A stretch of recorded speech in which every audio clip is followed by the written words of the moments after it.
As the veil of dawn broke, while the mist still carried the echoes of my final internal battle, I felt the unbearable weight of absence. Walking alone along the deserted path stretching beyond the camp, I was drawn by a whisper carried on the wind, a silent plea from those who had already departed. The pale light of dawn cast melancholic outlines across the ruins of an ancient memorial, and it was there, before stones worn by time, that I understood the price of my rebirth could not be measured solely in victories or power, but also in sacrifices and irreparable loss. To my eyes, the memorial rose like a sanctuary for the fallen, warriors and allies who had, in some way, become part of the legend of Bascoria. Their stone statues, scarred by the passage of time, formed a corridor of silence that echoed with forgotten memories and solemn vows. I stood before that wall, feeling the residual energy of lives devoted to the cause. Each statue seemed to cry out for justice and recognition, reminding me that even when their bodies faded, their spirits endured to guide the destiny of our clan. As I walked slowly among the altars, the sound of my footsteps mingled with the distant murmur of leaves and wind. I remember the cold touch of stone beneath my hands, a sensation that stirred a strange familiarity, as though I had walked this same path in another life. In that solitude, my thoughts drifted through memories. Faces etched with bravery and despair, smiles extinguished in the darkness of war, and the muffled cries of those who fell without ever seeing justice for their sacrifice. It wasn't long before the silence was broken by a soft yet firm voice emerging from the darkness. Mirella, her eyes alight with fire and her words sharp, approached silently, leaning against one of the aged pillars. "Are you lost in these reveries, Kain?" she asked, her tone a blend of challenge and concern. "Perhaps I am, Mirella, or perhaps I'm merely trying to decipher what remains of me in this sea of shadows," I replied, each word weighing heavily on my soul. She sighed, and for a moment our eyes met with an intensity only those who carry inner scars can share. "The legacy of the fallen is not a burden to be forgotten, but a reminder that every victory comes at a price," she said, gesturing toward a statue that, in the soft dawn light, seemed almost alive. As we continued our walk through the memorial, Mirella revealed that among the fallen were names long forgotten by many, yet essential to the history of the Bascoria. With each story she whispered, vivid images unfolded in my mind. A loyal companion who fell to a treacherous ambush, a warrior whose courage saved dozens of lives, and even voices that seemed to echo from the temple's deepest corners. Each of them has left a fragment of their essence here, and it is our duty to honor them not just with words, but with deeds, Mirella said, as the breeze stirred the fallen leaves around us. In the midst of an atmosphere heavy with memories and grief, new doubts and inner conflicts began to surface. More than ever, I found myself torn between a thirst for power and the need to honor those who came before me. There were moments when anger, resentment, and ambition intertwined, weaving a web of emotions that made me question whether I could balance the burden of my legacy with the aspirations that drove me onward. Quick tip to level up your experience. Read Manhwas and light novels for free. Listen to epic audiobooks. Watch unlimited anime. Play cloud games with no console. And stream the best anime soundtracks. Check the description now and grab your free trials. Why do I continue, after all? I wondered, as the echoes of my own doubts seemed to merge with the whispers of the ancient stones. The answer, no matter how painful, rose from the depths of my being. For those who have gone before me, I must be living proof that their sacrifice will not be in vain. Determined to find answers, Mirella and I sat before one of the central altars, its enigmatic inscriptions recounting stories of ancient rituals and sacred pacts. The air was thick, charged with mystical energy and a silence that demanded reverence.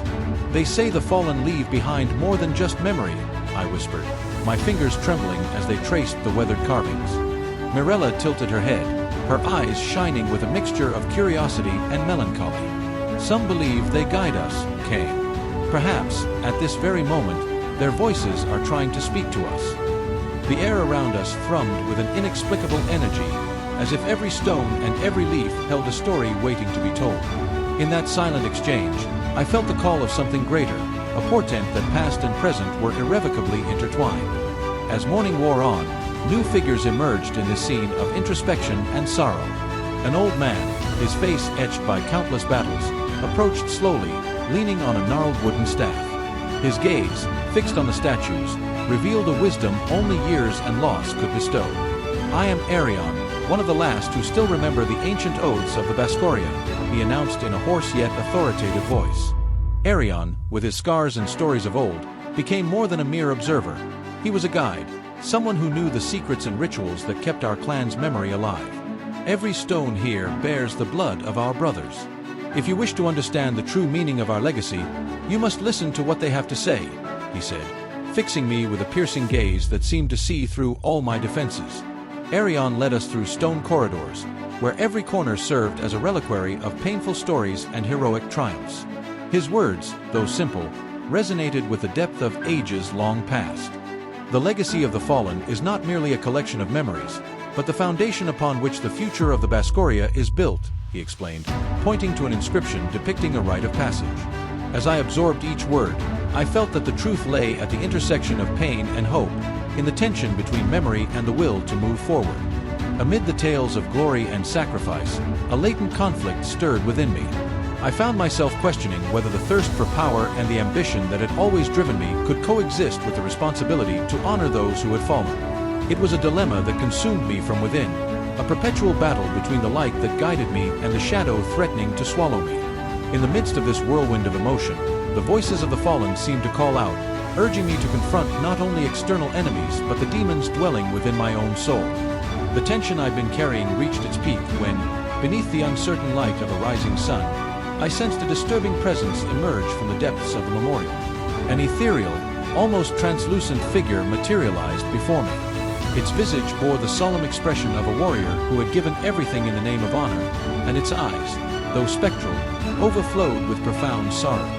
"Kain, your burden is immense," the apparition whispered, its voice seeming to come from every direction. In that moment, the full weight of those who had sacrificed themselves pressed down on me like a crushing force. I was confronted with the reality of mistakes made, opportunities lost, and lives that, because of me, would never return. I bear the responsibility for every drop of blood spilled, every silenced breath, I confessed, my voice choked with emotion and remorse. The apparition extended its hand, and an intense chill raced down my spine. It was as though the past had materialized to collect its price.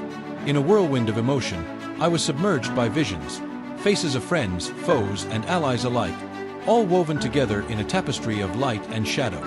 As I struggled to maintain control, the apparition's gaze intensified as it spoke. "You must accept that the legacy of the fallen is, above all, proof of your humanity. Only then will you find the strength to carry on, and perhaps to redeem yourself." In that moment of catharsis, I realized the true battle was not against a physical enemy, but against the denial of what had been sacrificed.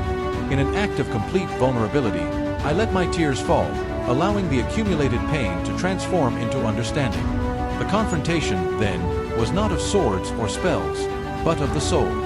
With a heavy heart and a shattered mind, I embraced the truth that those who had fallen would live on within me, in every decision, in every strike. By accepting this burden, I felt a rebirth, not of raw power, but of a painful wisdom that illuminated the path ahead. When the apparition began to dissolve, a comforting calm settled in my chest. Alarion, who had been observing the silent confrontation, stepped forward. With a voice filled with compassion, he said, "Now you understand, Kain. The legacy of the fallen is not a burden, but a beacon to guide your every step." I nodded silently, understanding that every scar and every painful memory was an integral part of my journey. Mirella approached, her perceptive eyes soft yet determined, and placed a hand on my shoulder. "Pain becomes strength if we allow it. You have the power to turn every loss into a step toward redemption," she murmured.